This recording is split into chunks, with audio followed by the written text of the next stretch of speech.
Don't forget to like and subscribe and enjoy the video.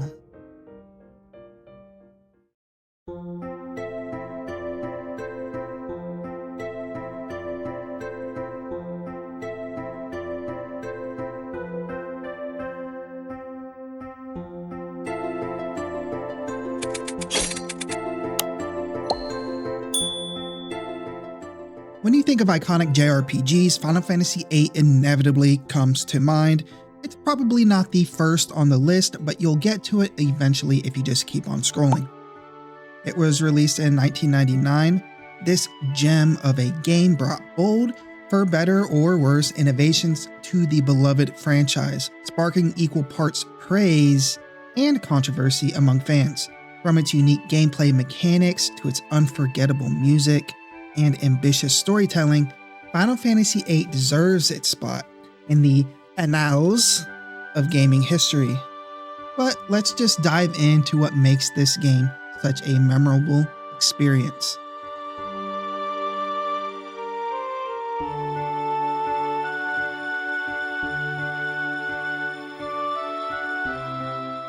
First off, when it comes to gameplay, Final Fantasy VIII stands out for its innovative and often polarizing mechanics. Square took a pretty bold step in shaking up its traditional RPG systems, introducing features that remain unique to just this entry in the series. At the core of its gameplay lies its unconventional battle system.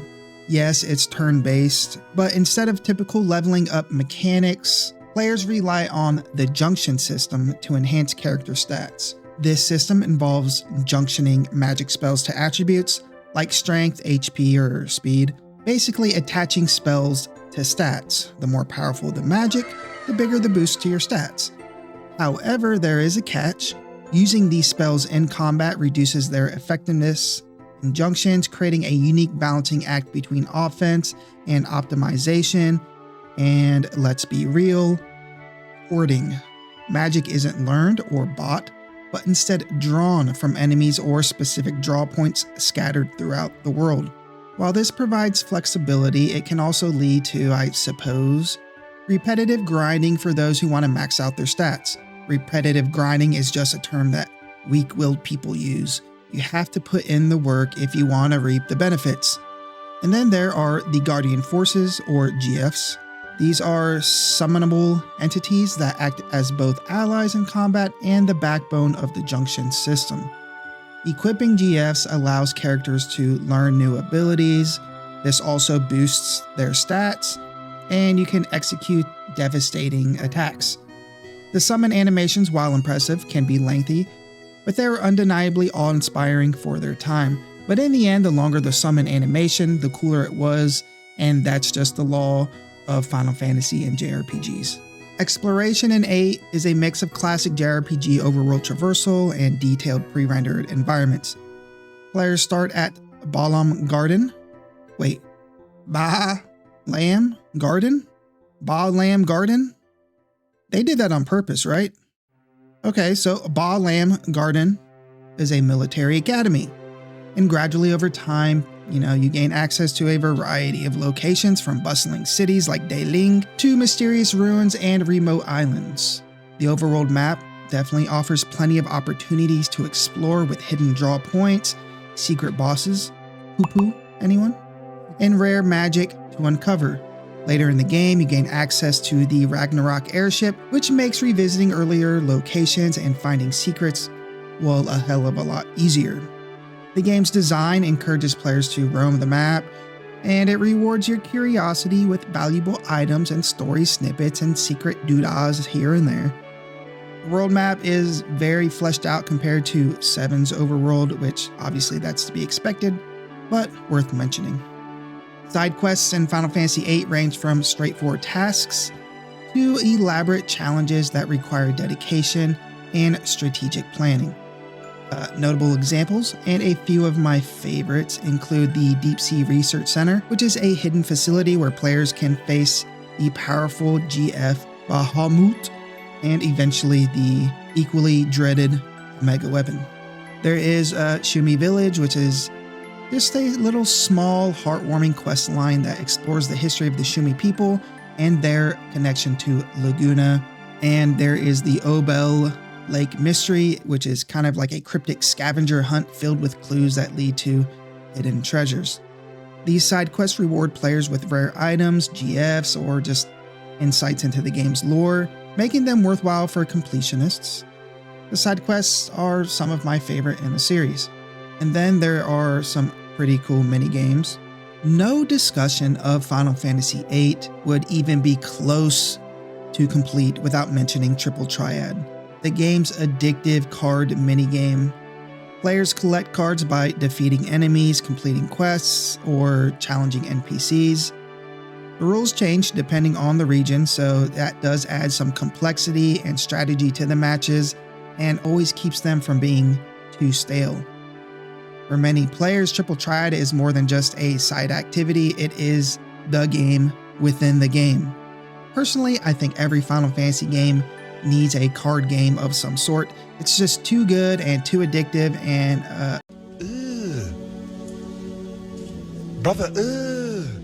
such a fun time sink. Other mini games like the Seed. Is it Seed or CD? I always called it Seed. So there's the Seed rank system, Learn to Talk, which is not like a traditional mini game, but I always wanted to maintain and improve my Seed rank by completing missions efficiently, and it definitely adds a layer of challenge and accomplishment, and you can get buku rich doing that. Character progression in Final Fantasy VIII is tied closely to the junction system and GFs. Yes, you do level up traditionally just by getting experience, but abilities learned by GFs provide everything from basic commands like magic and items to powerful enhancements like auto haste or bonus stats upon leveling up. The absence of a traditional skill tree is offset by the flexibility the junction system offers, so players can customize characters to specialize in magic, physical attacks, or kind of like a hybrid role of both, depending on the magic that you have on hand and the GFs you equip. The system's depth encourages experimentation, though its complexity can feel overwhelming or just kind of like obtuse and abstract for new players, but just mess around with it, you'll be fine. Equip. I'm trying to think right off the bat, like what was the most powerful thing to equip early game. I'll have to look into it. I can't remember, but all I know is like I got so good at it that I was just like maxing out stats like 5-10 hours into the game. While Final Fantasy VIII introduces bold ideas, they come with their own set of challenges. The draw system, while innovative, is innovative the right word? I don't know. It can feel pretty tedious during long play sessions or fits of OCD. Also, the GM summon animations, while cinematic, can slow down the pace of battles for those seeking quick resolutions. Personally, I don't feel that way at all. But I've heard people complaining about the long summon times, so, whatever. Longer summon times means longer dick. Everybody knows the rules. However, the game's willingness to take risks pays off in creating a unique experience that stands apart from other entries in the series. The combination of deep customization, rich exploration, and engaging side content ensures that Final Fantasy VIII remains a standout title for fans of the genre. As far as the golden age of Final Fantasy, which I consider 6 through 12, some say 6 through 10, 6 through 9, whatever. But anyways, out of all those, I think 8 took some of the biggest risks and deviated from the established formula the most up to that point in time. So I think it should at least be commended for that, which is kind of the same reason why I loved 12 so much. This shaking up the formula can be pretty good for a series as long-running as Final Fantasy. When it comes to the video game soundtrack, Final Fantasy VIII stands tall as one of the most memorable in gaming history. It was composed by, of course, the very legendary Nobuo Uematsu. The music perfectly complements the game's sweeping narrative, emotional moments, and vibrant settings.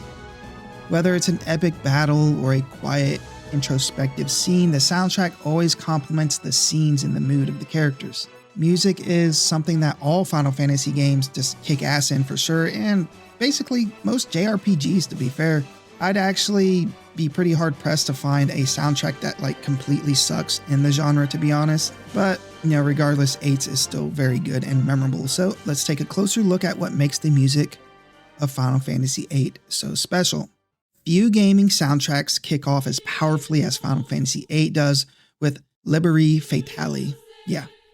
From the first haunting choral notes to the triumphant orchestral crescendos, this piece sets the tone for the game's ambitious and very dramatic story. It's a perfect accompaniment to the opening cinematic, which showcases Squall and Cypher's intense rivalry in a beautifully choreographed duel. The track remains one of the most iconic tracks in the series, and it's been performed in like numerous live concerts, cementing its place as a fan favorite. It just fucking slaps so hard, and the Final Fantasy VIII opening is still S tier in the series and is the best opening like cutscene or FMV in the franchise.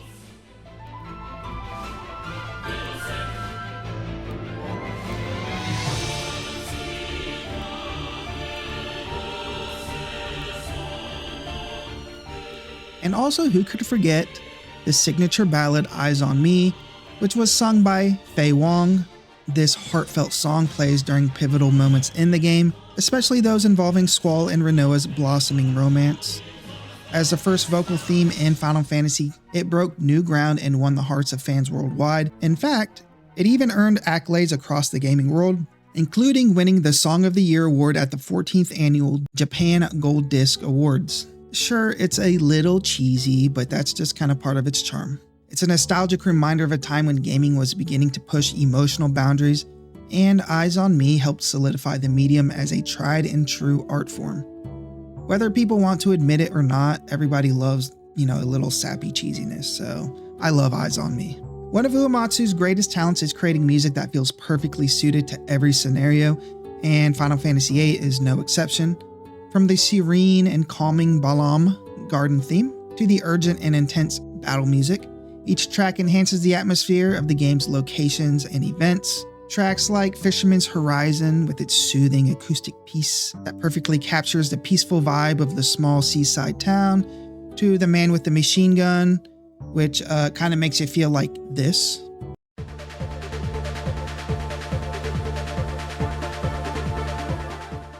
Each piece contributes to the game's immersive world, making every moment, from exploring vast landscapes to confronting powerful foes, more impactful.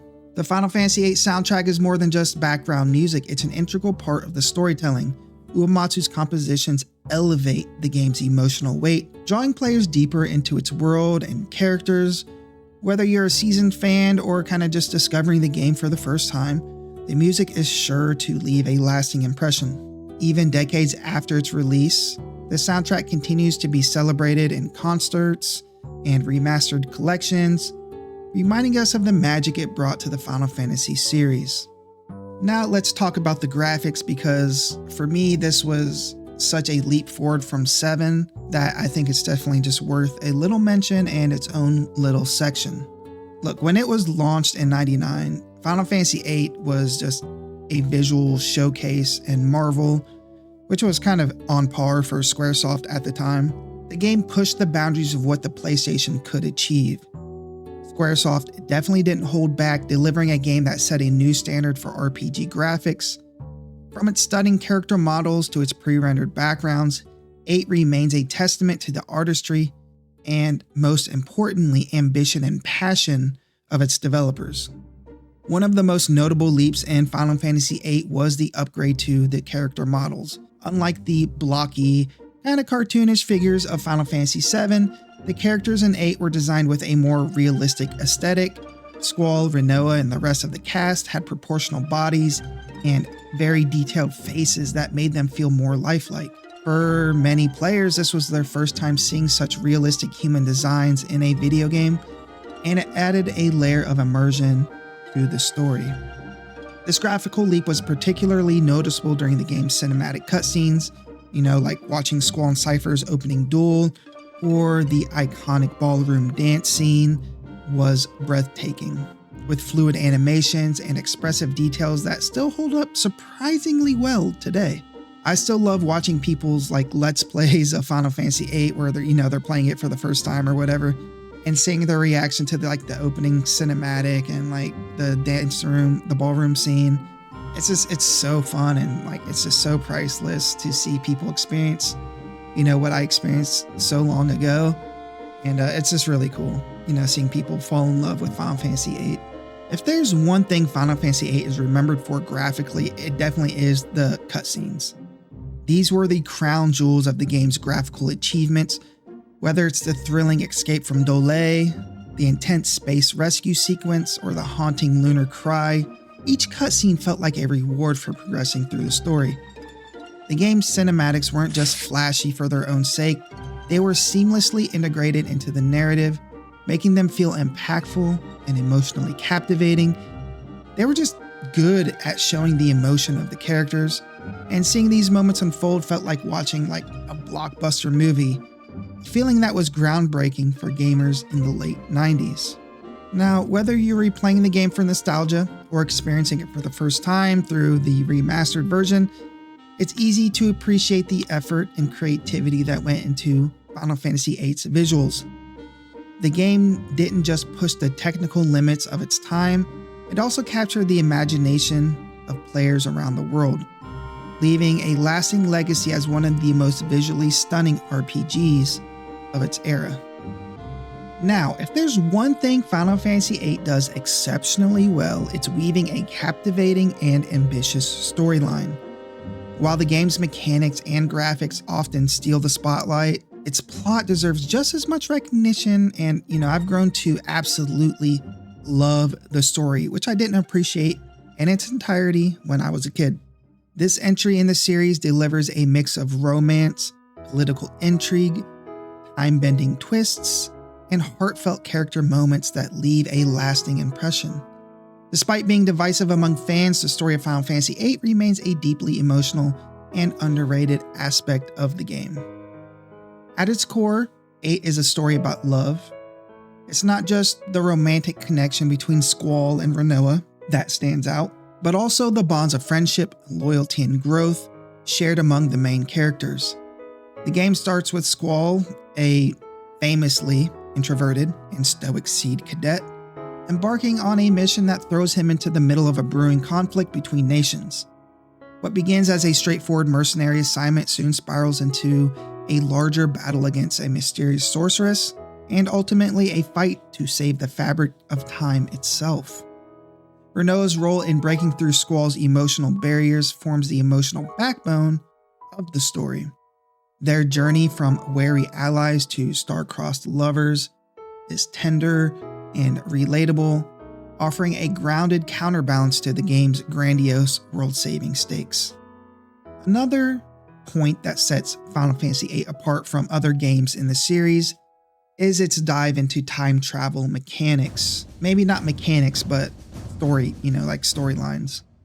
The game's central antagonist, Ultimecia, is a sorceress from the future who seeks to collapse time into a singularity known as time compression. Her motives remain shrouded in mystery, but her presence creates a narrative thread that connects past, present, and the future. The game's time travel elements are both its most fascinating and polarizing aspect. Plot twists involving shared childhoods, hidden connections, and memory loss caused by Guardian forces add layers of complexity. While some players find these twists confusing, they contribute to the game's unique identity and invite deeper analysis for those willing to dig into the lore. The characters of Final Fantasy VIII are as diverse as they are memorable. Squall's transformation from a cold, reluctant leader to a compassionate hero is one of the most satisfying arcs in the series, in my opinion, and Rinoa's infectious optimism and determination make her the perfect foil to Squall's brooding demeanor. The supporting cast, from the loyal and brash Zell to the enigmatic and suave Laguna, adds a lot of richness to the story. Laguna, in particular, his subplot, told through flashbacks, provides some of the most heartfelt and humorous moments of the entire game. His connection to the main cast remains a key mystery until the game's later chapters, making his story arc all the more impactful. One reason Final Fantasy VIII's story doesn't always get the love it deserves is its complexity. The time travel plot and the unconventional character dynamics can be challenging to follow, definitely on a first playthrough. However, for those willing to engage with the narrative, the story offers layers of depth and emotional resonance. Additionally, Final Fantasy VIII took risks in focusing on romance, a theme that isn't really as prominent in other entries in the series. They are there, trust me, but definitely romance was the backbone of this game. While this makes it unique, it also left some fans longing for the traditional high fantasy or dark fantasy dystopian tones seen in other Final Fantasy games. The storyline of Final Fantasy VIII may not be everyone's favorite, but it's undeniably bold and heartfelt. Its exploration of love, identity, and the passage of time gives it a depth that is rare in gaming. When Final Fantasy VIII hit shelves in 1999, it was met with, let's call it a mixed bag of reactions. Coming off the monumental success of Final Fantasy VII, fans were eager to see what Square had in store next. What they got was a game that looked stunning, dared to be different, and stirred up some serious debates that still rage on to this day. Critics at the time were mostly impressed. The graphics were a huge step up, especially the cutscenes, and the soundtrack was nothing short of magical. Reviewers praised the ambitious storytelling, which leaned heavily on, romance, character drama. But while the story and visuals dazzled, the gameplay mechanics were a different story. The infamous junction system, which I kind of went over, it left some people feeling a little disillusioned, I guess. People didn't like having to draw, a bunch of magic, which took forever because it was this like RNG about how much of each spell you got. It was tedious, and then they felt it might be a little cheap because you could make your character so OP, basically the entire game if you just junctioned your spells right. I loved it.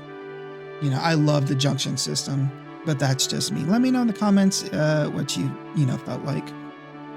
Fan reception was equally divided. Some fell in love with the emotionally charged story and futuristic aesthetic, declaring Final Fantasy VIII their favorite of all time. Others missed the grittier tone of Final Fantasy VII and found the gameplay too complicated or obtuse or cheap for its own good. Squall's brooding personality also didn't win everyone over, but he would probably just say whatever. Over time, though, the game has found its niche. Many who dismissed it initially have come to appreciate its unique charm on a replay, especially the epic love story and the visuals. Of course, the debates about the junction system and whether or not Squall was actually dead, just Google it, keep the conversation alive to this day. So, is Final Fantasy VIII a misunderstood masterpiece or a bold misstep? It kind of depends on who you ask, but one thing's for sure, it's a game that fans won't stop talking about anytime soon. And no, I won't blue ball you guys like that. If I had to choose whether this is a misstep or a masterpiece, I would definitely lean in the masterpiece section. Although at the time that it was released, I really didn't like Final Fantasy VIII that much. It felt so different from Final Fantasy VII, which was like my big breakthrough JRPG moment. Even though I'd played JRPGs before then, 7 was the first one I really fell in love with. And 8 just felt too different. I think I was just too stubborn. I mean, you're a kid, right? You don't really have an open mind about certain things. You just have expectations. And 8 didn't meet my expectations for what I thought a Final Fantasy game should be. So at the time, no, I did not like Final Fantasy VIII. But over the years, I definitely appreciate it for what it is. And I would call it a masterpiece personally. Final Fantasy VIII is one of those games that, the more I think about it, the better it is to me. Maybe the junction system isn't for everyone, but being able to break the game and become OP just speaks to my inner ARPG self. Whether you're drawn in by its ambitious mechanics, enchanted by its timeless music, or captivated by its sweeping love story, there's something about this game that sticks with you, as pretty much every old Final Fantasy does in some way or another. Sure, it has its quirks and divisive moments, but that's part of its charm. To me, Final Fantasy VIII has always felt like the outsider Final Fantasy, and for that, it kind of has retained this mystique and cool factor that the other titles just don't really have. It's not easy following what many consider the greatest JRPG of all time, and if 7 isn't the greatest JRPG of all time, it's definitely the most famous one of all time. And that's just not easy to do, let's just be real. And I commend the team for their efforts, which I admit I didn't fully appreciate on launch. It took some time for Final Fantasy VIII to really sink in for me and to really appreciate it for what it was. If you've never played it, give it a shot, and if you have, maybe it's time to revisit Lamb Garden. I'm sorry. Just be prepared to throw on a movie on your phone or your laptop and draw and draw and draw for hours on end.